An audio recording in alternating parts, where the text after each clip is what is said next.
Have you ever been in a relationship with a man who's half in and half out? In enough to keep you there, but not in enough to actually be committed to you. It's amazing when you're together, but then he's flaky about seeing you again. Or he says all the right things, but his actions don't line up. So one minute you're high on the connection, and the next you're left empty-handed, confused, wanting more and wondering how can it feel so good to you, but apparently not good enough for him to be all in. I know it sucks. So today I'm going to help you get out of this situation or ensure that you never find yourself in it ever again. Yes, really. When you're together, it feels so good and the potential is so high. But then there's this. The distance that you feel when you're apart, the excuses that he makes, the lack of consistency. It makes total sense why you obsess about it. Why won't he commit? What's going on in his head? What is he thinking? Does he have issues? Is it another woman? What's wrong with me that he doesn't want more? What's wrong with him? And I get it. His words and actions are sending you mixed signals. So of course you're spinning. Of course you're hanging on, hoping that maybe this week, this date, maybe this time, he'll realize how amazing I am or how amazing we are together and just be in. It's like a drug. You're hooked, addicted to the highs and lows, and it creates intrusive thoughts, distracting you from daily life. Intrusive meaning intruding into your daily life and keeping you from being present at work or with your family or with your friends. So, where everyone else gets this wrong is trying to figure him out, to read his mind, understand his intentions, decode his actions, and diagnosing him with avoidant attachment and all the things. He has mommy issues where he feels so much, but then he gets afraid, blah, blah, blah. So listen, none of that matters. So just stop. Stop trying to figure him out. Whether you realize this or not, this isn't actually about him at all, which we will be talking about in just a minute. Making excuses for his behavior, being an armchair therapist and projecting your interpretation of his behavior as his deep subconscious psychological traumas is misplaced empathy. All of that is a way to soften the feeling of rejection that his behavior is triggering in you. The truth is, you will never really know, even if he tells you. He'll say it's not you and that it's me. He'll tell you that you're so great, but I'm not ready for a relationship. You'll waste time, energy, and your emotional bandwidth, and you'll burn yourself out. You'll burn out your nervous system and your adrenals with all the roller coaster of ups and downs and trying to figure out this mystery of why he won't commit to you. So just stop. And if you ever find yourself in this situation, catch yourself doing it. This is giving away all of your power. It leaves you hanging like your hand is in the air trying to do a high five with someone who already walked away. It's standing on the tennis court and you just keep hitting the ball back to him, waiting for him to send it back to you, but he never does. He just holds it and holds it. You're sitting in his waiting room while he decides if you're good enough or if you're the one for him. And fuck that, ladies. That is just a big fat no. And so here's what I want you to know. First of all, it is none of your business what he is thinking and what is going on with him. And who cares anyway? All you really need to know is this one thing. This isn't it. You don't like this. It doesn't feel good to you. It's not what you want or how you want to feel or how you want to be treated by someone that you're in a relationship with. This is not what you want, right? You like how you feel when you're together, but guess what? You don't like how you feel when you're not together. This is all information for you about what it's like to be in a relationship with this man. And so this is not it. You can't gauge a relationship only based on how you feel when you're together. It's how you feel when you're not together too. It's how you feel overall in this relationship with him.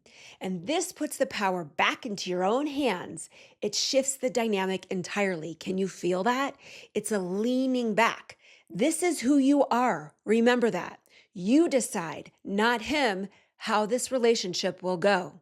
If you want commitment, then it's all or nothing. And if he's not in, then he's out, says you. You might really, really like him a lot. Maybe you even think that you love him. So I get that it would be really hard to walk away from that. But if you love you more, then it's actually not that hard to do. Second, all this sitting around and waiting and hoping and praying and dreaming and hanging on, this is an energy. And it is part of the problem here. Yes, this is pick me, please energy. I'll wait for you, hanging on behavior. It's a vibe and it's just backfiring. Listen, he's in with you because you are so great. You're fun and sexy and charming and loving and giving, and you're a great listener. You're all the things. But then you betray yourself and allow this kind of shit. It tips your hand and reveals your deep lack of self-worth. It shows him what you will tolerate and put up with. That you want something so badly that you're willing to abandon and betray yourself to get it. No. And over time, you accommodate and bend to his wishes and his ambivalence, and you settle for his crumbs and you put his needs before your own. This is not powerful. It's weak, and it's not the best version of you, and that is partly why he's having trouble being all in with you. It's not consistent with all the other parts of you that he stays for. Can you see that? So you are contributing to the wishy-washy, hot and cold when you are allowing all of this. And then there's this.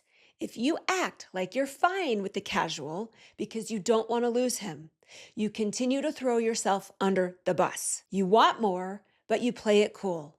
You let the no label, no pressure thing drag on because you think it'll make him want you more. But your nonchalant vibe tells him it's fine to keep it light and undefined. Maybe you accept friends with benefits because that's what he wants and what he's capable of at the moment, but you really want commitment. I've heard many women tell me that they've tried polyamory because that's how he rolls and that's the way he likes to do things, when in fact that is not at all who she is. And let's take this one step further. Perhaps it was actually this way from the start because maybe you invited this non-committal dynamic in the first place.